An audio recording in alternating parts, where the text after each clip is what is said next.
Pokemon. It's a series that defines handheld gaming. From the Generation 1 Pokemon Red and Blue to the Generation 8 Pokemon Sword and Shield, all of those games have handheld in their DNA. All those Nintendo handheld consoles wouldn't be as successful if it wasn't for Pokemon. And Pokemon games would be nothing without those handheld consoles. If you're familiar with my content, then you know how much I emphasize battery life when it comes to portable gaming. And there's been a ton of complaints about how Sword and Shield just doesn't look good, it looks awful, Game Freak could have done a better job. My theory is that they were trying to make Sword and Shield one of the longer lasting games on the Nintendo Switch.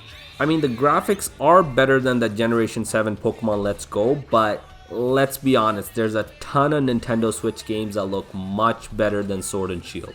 As I said, I think Game Freak had to give up some of those visuals to make sure that Sword and Shield is on par or really close to the battery life of Pokemon Let's Go.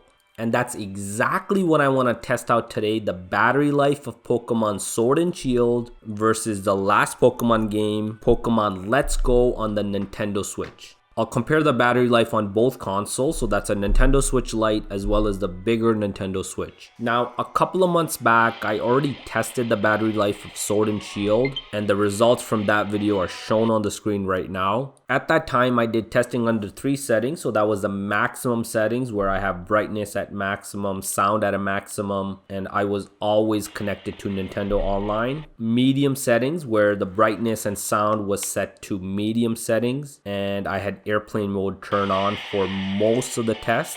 And lastly, of course, minimum settings where the brightness was at a minimum, the sound was turned off, and I always had airplane mode on. Recently, I repeated that exact same test on Pokemon Let's Go.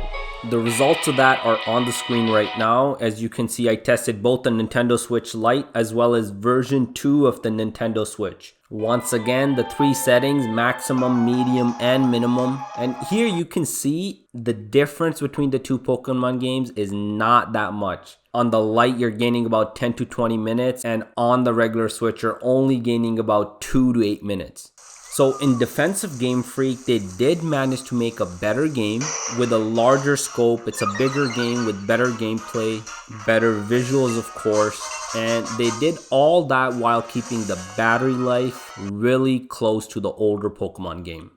Yeah, I know it sounds a bit like I'm sucking up to Game Freak, but all I'm trying to do is share some data, some actual facts. Now, what if Game Freak did manage to make Pokemon Sword and Shield the best looking game on Nintendo Switch?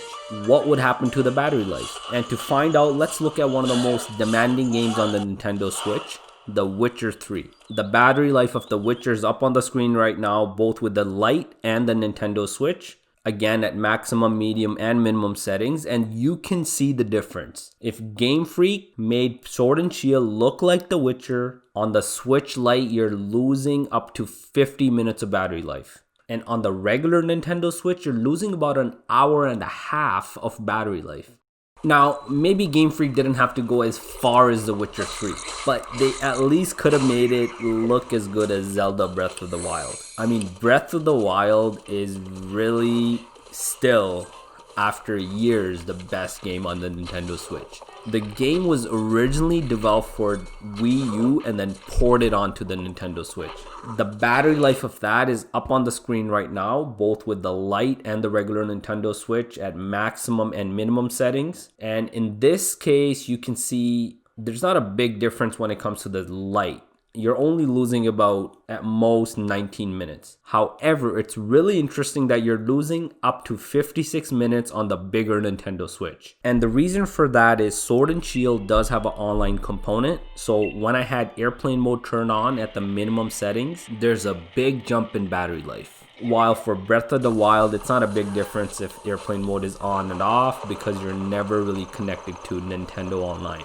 That's it.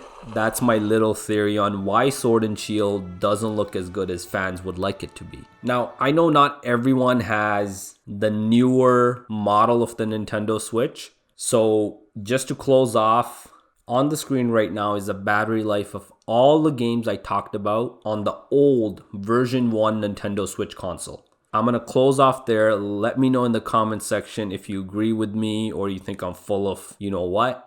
And if you enjoy this content, it's your cup of tea, make sure you subscribe, turn on notifications for all future content.